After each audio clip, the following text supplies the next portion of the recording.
ang mga banay sa silangan. Ang mga kaliwat ni Ruben ug ni Gad daghan kaayog kahayopan.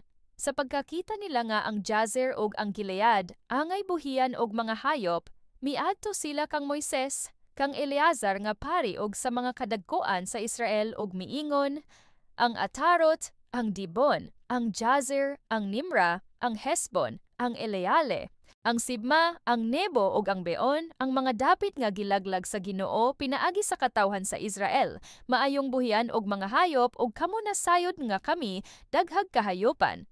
Busa ko naluoy kamo kanamo, ihatag kanamo ang maong mga dapit. Ayaw na kamig dadat sabok sa Jordan. Apan gingnan sila ni Moises, buot ba lang kamong magsigig lingkod dinhi samtang moadto sa panggubatan ang inyong kaigsuonan? Ang inyong pagbuhat sa ingon makapalong sa kadasig sa katawhan sa Israel sa pag-adto sa yuta nga gisaad kanila sa Ginoo. Mauusab kini ang gibuhat sa inyong katigulangan sa dihang gipaadto ko sila sa Kades Barnea aron pagsusi sa maong dapit. Kay human sila mahiadto sa walog sa iskol ug nasusi na nila kini, gihulhogan nila ang katawhan sa dili pag-adto sa maong yuta nga gisaad sa Ginoo kanila. Tungod nini nasuko ang Ginoo ug nanumpa sa pag-ingon kadtong mibiya sa Ehipto nga nagpanuigon og buwente ug pataas dili makaadto sa yuta nga gisaad ko nga ihatag kang Abraham, kang Isaac ug kang Jacob, kay dili man hingpit ang ilang pagsunod kanako. Si Caleb anak ni Jepone nga taga Kena ug si Josue nga anak ni Nun Mao lamay makaadto kay hingpit man ang ilang pagsunod kanako.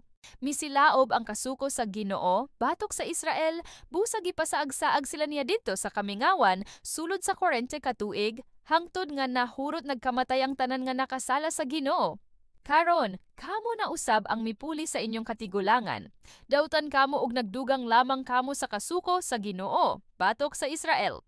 Kung dili kamo mopadayon sa pagsunod kaniya, talikdan na usab niya sila sa kamingawan ug makaangin lamang kamo sa kamatayon nilang tanan.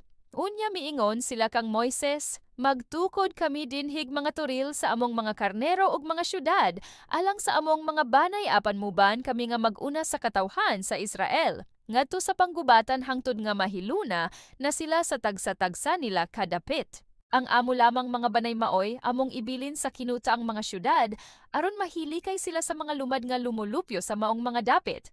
Dili kami mopauli hangtod nga ang tanang Israelita makapanagiya na sa ilang bahin sa yuta. Dili na kami mangayog bahin sa yuta tabok sa Jordan kay gibahinan naman kamig yuta dinhi sa sidlakang bahin sa Jordan. Busa giingnan sila ni Moises, tugotan ko kamo sa paghimo, ninibasta muban kamo sa panggubatan ug mutabok kamong tanan sa Jordan, ug dili mo pauli hangtod nga maabog na sa Ginoo ang tanan niyang kaaway, ug mailog na sa hingpit ang maong yuta. Human niini makapauli na kamo nga wala nay tulubagon sa Ginoo ug sa Israel ug mainyo na gayud kining dapita. Apan kung dili ninyo kinibuhaton, makasala kamo sa Ginoo ug dili gayud kamo makaikya sa silot sa inyong sala. Pagtukod kamo og mga syudad alang sa inyong mga banay ug mga turil alang sa inyong mga karnero, apan pagkahuman niini tumana ang inyong gisaad. Mitubag ang mga kaliwat ni Ruben ug ni Gad, tumanon na mo ang imong mga sugo. Ang among kabataan, mga asawa, mga karnero ug tanan namong kahayupan magpabilin dinhi sa mga syudad sa Gilead. Apan kaming tanan nga gitawag aron mahimong mga sundalo sa Ginoo motabok sa Jordan ug moadto sa panggubatan sumala sa imong mando. Busa gipahimangnuan ni Moises si Eleazar nga pari, si Josue nga anak ni Nun ug ang mga pangulo sa mga panimalay sa mga banay sa Israel. Miingon si Moises, kun ang mga kaliwat ni Gad ug ni Ruben motabok sa Jordan uban kaninyo ngadto sa panggubatan ug mailog na ninyo ang maong yuta, ihatag kanila ang yuta sa Gilead. Apan kung dili sila motabok sa Jordan, hatagi ninyo silag bahin didto sa yuta sa Canaan. Ug miingon ang mga kaliwat ni Ruben ug ni Gad, tumanon na mo ang giingon sa Ginoo. Mutabok kami sa Jordan ngadto sa Kanaan, apan kining dapita maoy among pangayoon, ingon nga among bahin.